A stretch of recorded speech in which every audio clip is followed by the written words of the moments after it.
तो last time हम लोगों ने ये सब पढ़ा था, लेकिन अभी क्या करते हैं, अभी मैं उसको रोक रहा हूँ और यहाँ से इंजीनियरिंग ड्राइंग बुक, इसके ऊपर फोकस करते हैं अभी फ़िलहाल।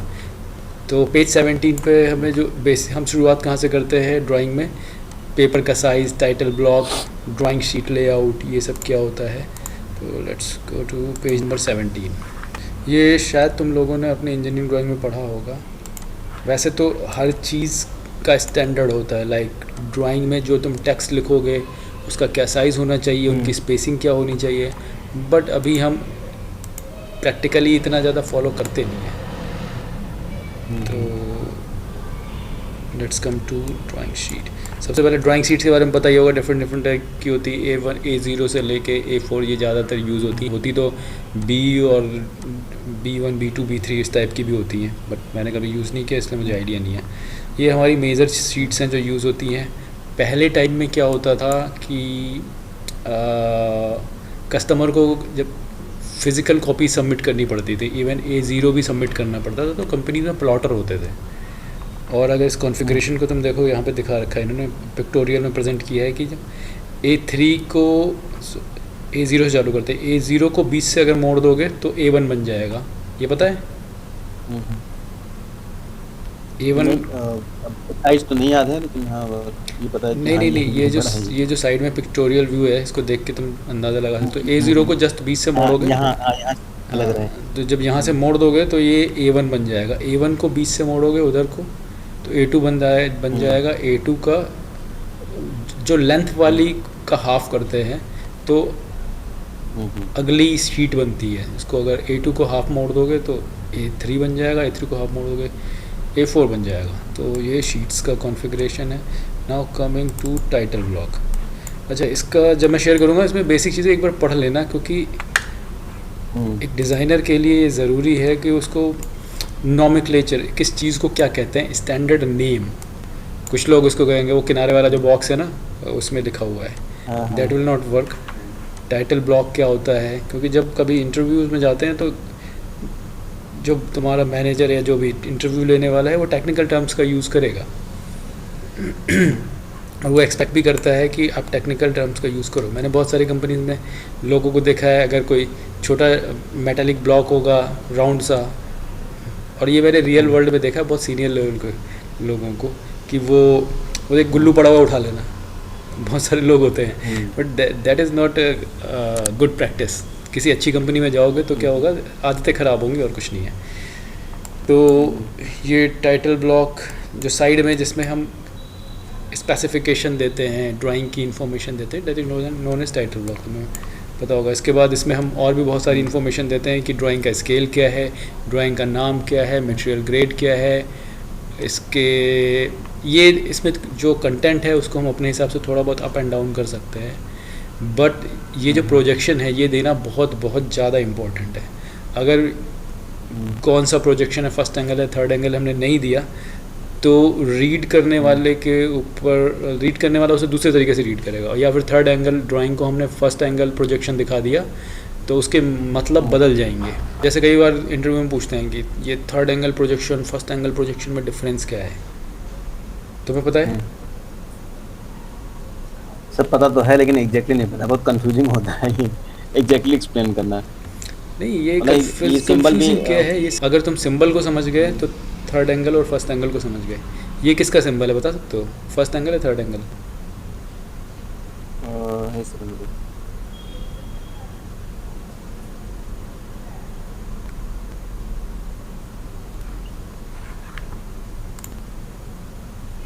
थर्ड एंगल का।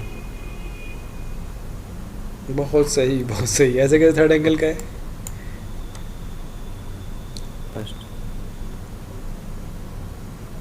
यही तो इमेजिन करते हैं, ये जो कोन शेप है ये किस उसमें रखा हुआ है, किस क्वाड्रेंट में?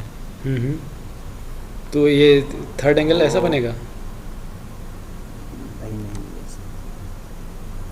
कई लोग कुछ इस तरीके से रटते हैं कि ये गोला अगर इधर है तो थर्ड एंगल है, कोई सोचता है गोला इधर है तो थर्ड एंगल है। मतलब रटने की ज़रूरत नहीं, बहुत ही ईजी है ये। अगर हम प्रोजेक्शन सिस्टम की बात करें तो क्या होता है कि इंडिया में ज़्यादातर जो है ना थर्ड एंगल बनता है, ठीक है। इंडियन कंपनी ज़्यादातर प्रेफर करती है थर्ड एंगल, और यूएस वगैरह फर्स्ट एंगल पे काम करते हैं ज़्यादातर। इसका वजह से मैं क्वाड्रेंट ऑन कर सकता था, क्वाड्रेंट इसको क्या बोलते हैं, क्वाड या क्वाड्रेंट, अगर मैं इसको ऑन करता ना तो ये सही जगह पे जाता। बट एनीवेज अभी मैं प्रॉक्स बना रहा हूँ, ठीक है। वास्तव में ये एक कोन फ्रस्टम है, मतलब शंकु छिन्नक, जिनको हिंदी की बहुत ज़्यादा आवश्यकता है उनके लिए ये। तो मैं शंकु छिन्नक भी नहीं आ रहा होगा, है ना? क्या था शंकु? कोन फ्रस्टम, शंकु पता है। कोन फ्रस्टम किसे कहते हैं? कोन फ्रस्टम जानते हो क्या होता है? नहीं? शंकु ही पता है सर, कौन। और फ्रस्टम नहीं जानते? कोन फ्रस्टम नहीं जानते? शंकु छिन्नक जानते हो? हिंदी में इसको तुम हिंदी मीडियम से पढ़ो, इंग्लिश मीडियम से? हिंदी मीडियम से पढ़ा हूँ। उसके बाद भी तुम्हें पता, ये तो तुमने पढ़ा होगा यार मैथ में। कोन फ्रस्टम होता है ये वाला, एक कोन हो जिसको अगर ऊपर से हम काट दें, that is known as cone frustum.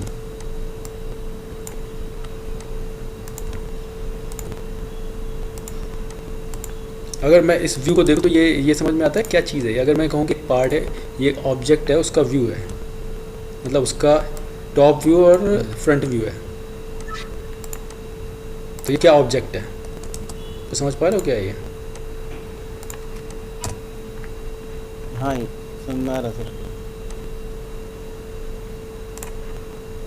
देखा था कौन फ्रस्टम होता है क्या है। फिर वापस ड्राइंग पे चले गए।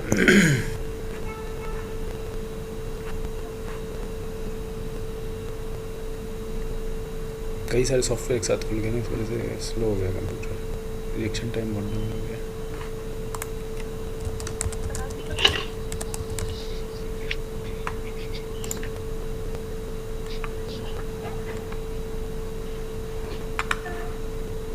ये चीज़ है, समझ पा रहे हो? तुम भी ये सोचे थे, कुछ और सोच रहे थे?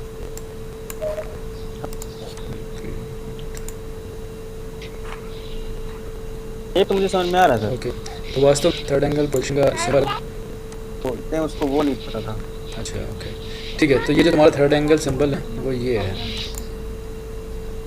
थर्ड एंगल फर्स्ट एंगल जो भी है,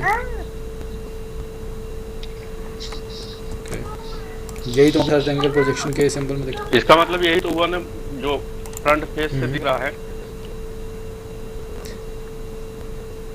बोलो बोलो।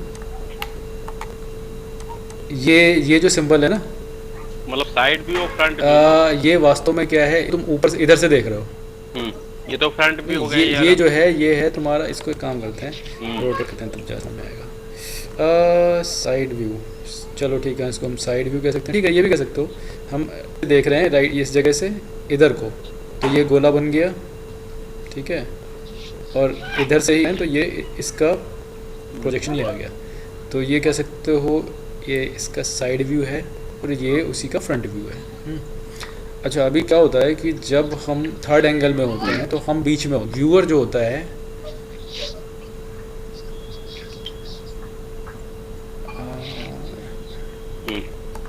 व्यूअर ऑब्जेक्ट और प्लेन ऑफ प्रोजेक्शन के बीच में होता है। तो यानी कि इसने इधर से देखा इधर को और इधर बना दिया, ठीक है। ये थर्ड एंगल में व्यूअर बीच में होगा, और जब यही अगर फर्स्ट एंगल होगा, एक मिनट इसको कॉपी करते हैं।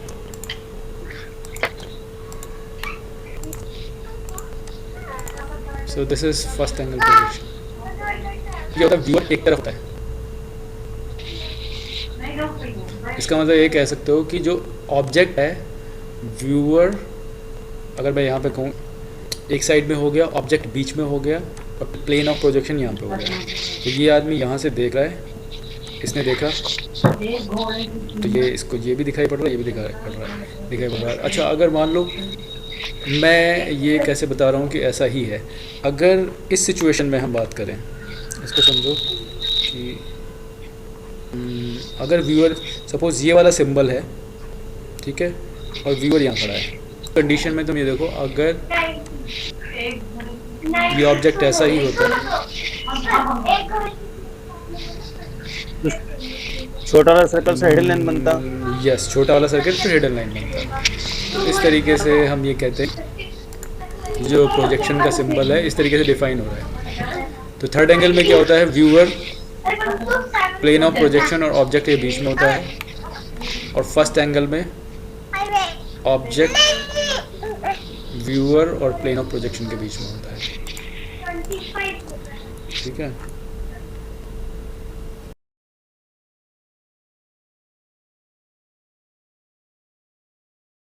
लाइन टाइप हो गया page number 29, sorry page number 22, line type. अभी जो हम हिडन और बाकी लाइंस की बातें रुको अभी पूरा नहीं हुआ।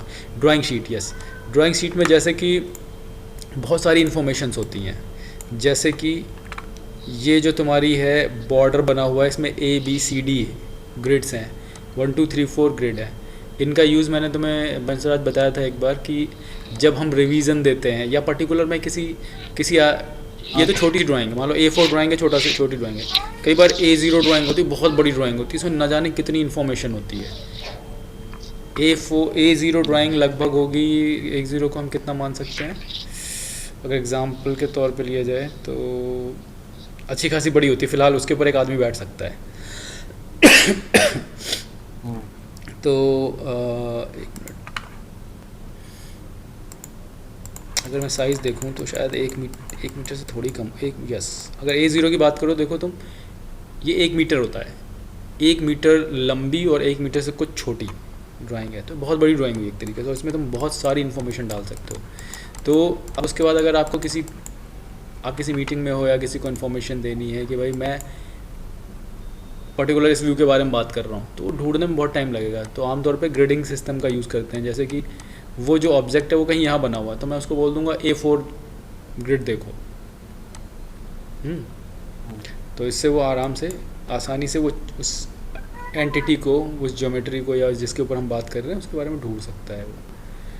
तो ये A लेकिन अभी अपने यहाँ मतलब ये A0 यूज होता है A0 अगर मतलब नॉर्मल कंडीशन में?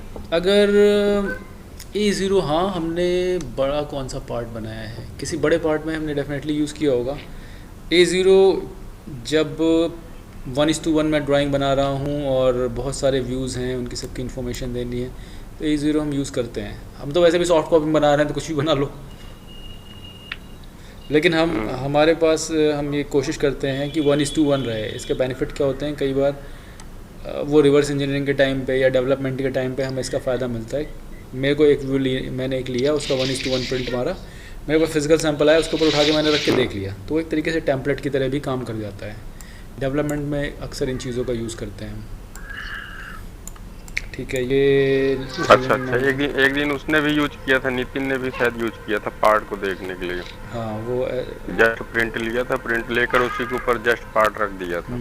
ये थ्योरीज फॉलो होती हैं। तो ये वही है, प्रैक्टिकल लर्निंग है। आमतौर पे 1:1 का बेनिफिट यही है कि आपने 1:1 का मतलब क्या है कि जितना बड़ा वो है उतना ही बड़ा अपने पेपर में बनाया है, और अगर उसको कोई प्रिंट निकालेगा तो वो उसको मेज़र करके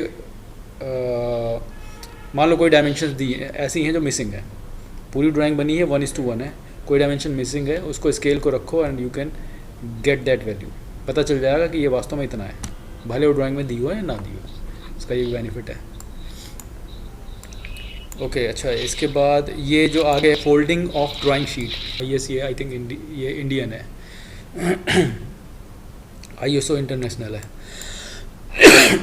सॉरी। तो ये इस IS स्टैंडर्ड के अकॉर्डिंग ड्राइंग को फोल्ड करने का तरीका बताया गया है।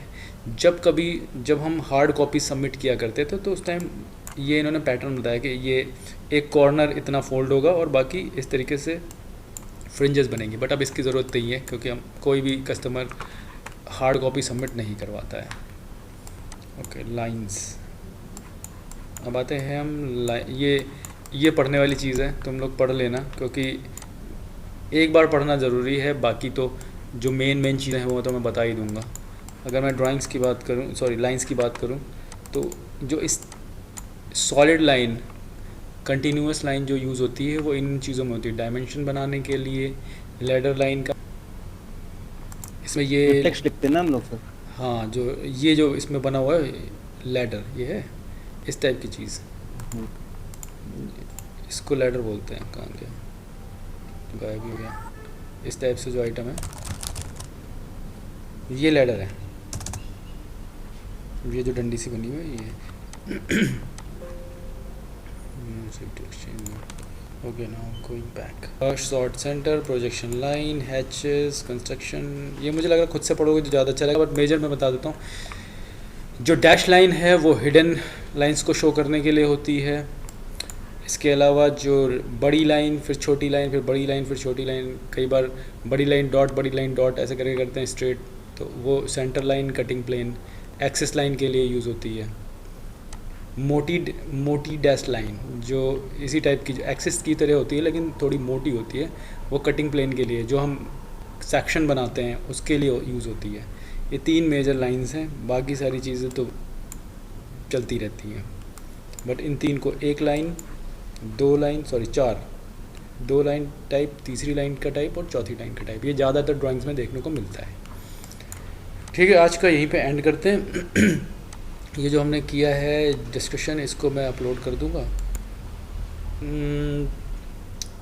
वैसा कोई बहुत ऑर्गेनाइज्ड डिस्कशन नहीं था ये कि हमने कोई फिक्स टॉपिक कवर किया, लेकिन मैंने कोशिश करी है कि जो इसमें है लाइन टाइप और ये, इन 2 को मैंने कवर करने की कोशिश करी है। कल के दिन हम अगर ज़्यादा लोग आते हैं देन ऑटोकैड पे वापस फिर काम करेंगे। जो हमने आधा छोड़ दिया था, लाइक ये बना लिया था बट डायमेंशनिंग नहीं करी थी, वो सीखेंगे। और डायमेंशन को कैसे सेट किया जाए, height, text size, ladder, dimension extension वगैरह का गैप जो है वो सब समझेंगे। तो आज के लिए फिर इतना ही, एंड करते हैं। Bye, have a great day. Okay sir, bye bye. Bye.